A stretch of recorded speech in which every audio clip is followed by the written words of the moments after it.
Yesterday, I made a video about what's going on with the federal agents down in Portland. I know a lot of people are hearing on the news that federal agents in unmarked vans are just snatching people off the streets for no reason.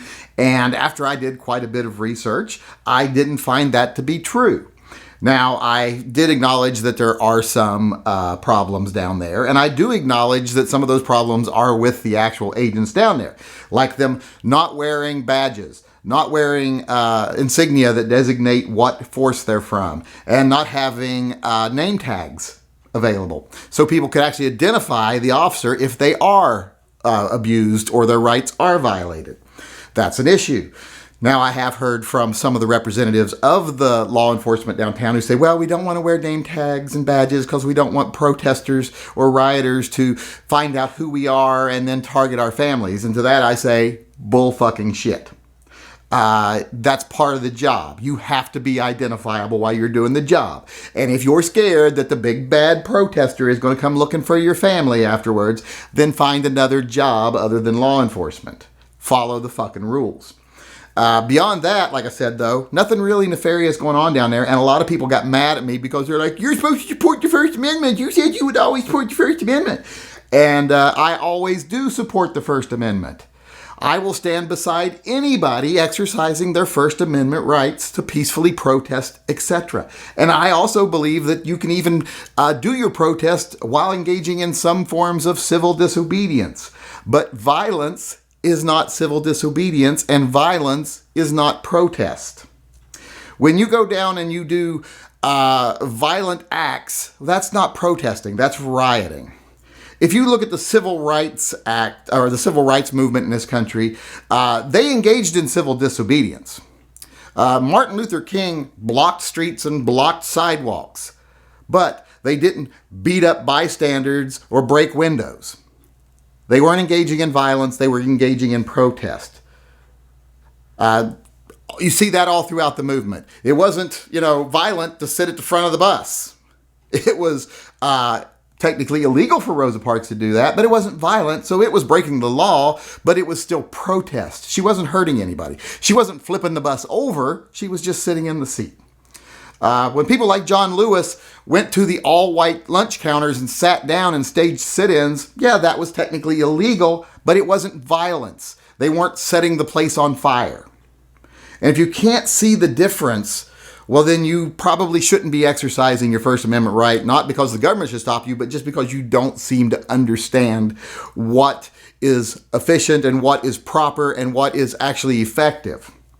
The civil rights movement gained a lot of the hold it did because ordinary citizens on TV who didn't even really feel involved in this fight kept seeing over and over again that the civil rights actors and supporters were engaging in nonviolent acts, but they kept being met with violence by the government.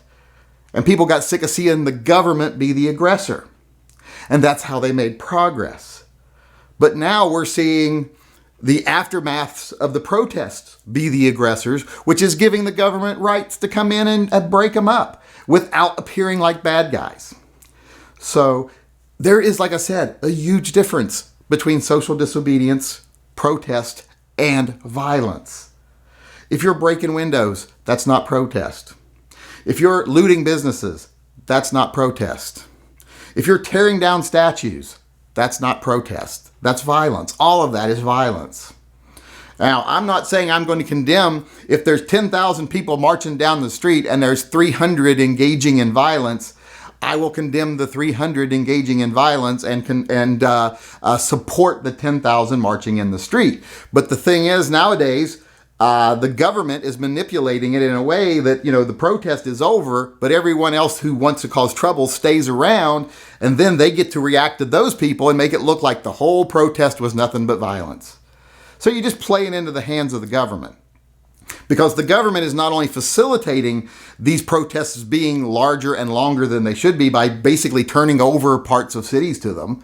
In Seattle, people were like, those people invaded. They didn't invade. That was given to them. The mayor said, hey, you can have these 2 blocks. Do what you want in these 2 blocks.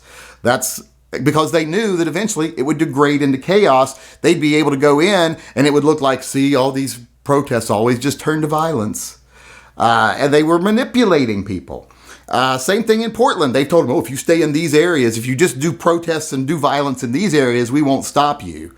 Knowing that it's eventually going to grow and it's going to get outside of those areas, and then they're going to be able to send in stormtroopers and take everybody out and be like, see, we told you we shouldn't let them protest. This is just a trick of the fucking government, because they know so many younger people out there nowadays don't understand what the First Amendment is about. They don't understand what protest is about. Protest is peacefully assembling and having your voices heard for as long as necessary, but you don't let it degrade into violence. Like I said, storming through the streets, setting cars on fires, breaking windows, looting private businesses, that's not protest. And I'm not in any way saying that the majority of people protesting are doing that, because we've had millions of people protesting over the last months. Millions. And there's probably thousands, maybe, that are actually engaging in actual violence. But unfortunately, they're the ones that make the news. You know, they're basically like if you watch a gay pride parade and there's 10,000 normal looking people there, but then there's 10 guys dancing in tutus and combat boots and G-strings. Those are who's going to make the news. And that's what's happening with these protesters and these rioters. There is a difference between protest and there's a difference between riot. And when you take it to riot, you're just giving the police every bit of a justification they need to stomp it out. And that's hurting the protest.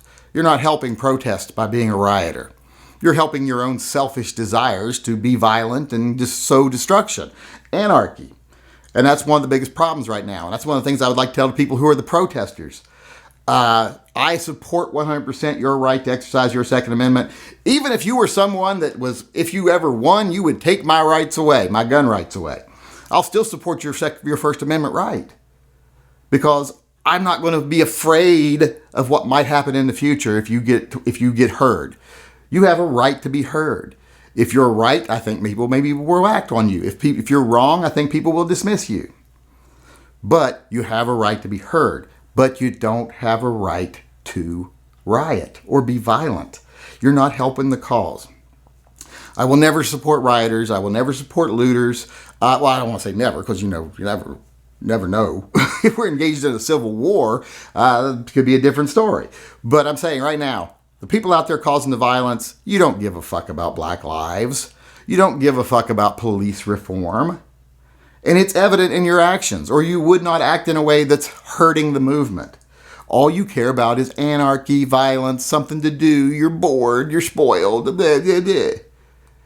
And the people that are actually engaging in good civil discourse, you need to start weeding these people out of your groups.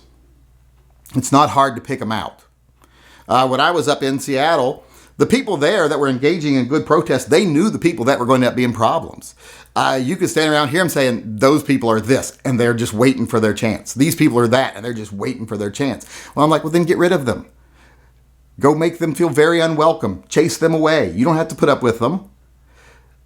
Being inclusive and being trying to stand up for what's right doesn't mean you have to accept every piece of garbage that shows up and wants to damage your cause.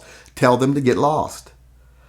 But I just want to make that clear to people right now that said, oh, I can't believe you turned on the First Amendment. I haven't turned on the First Amendment.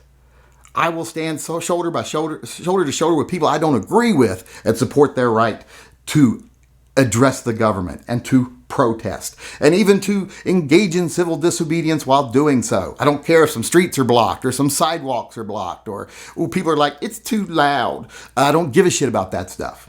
But when you engage in violence and looting and rioting and attacking people, harassing innocent bystanders just trying to go to work, well, then you're not a protester anymore. You're just a piece of human filth, and that I don't support.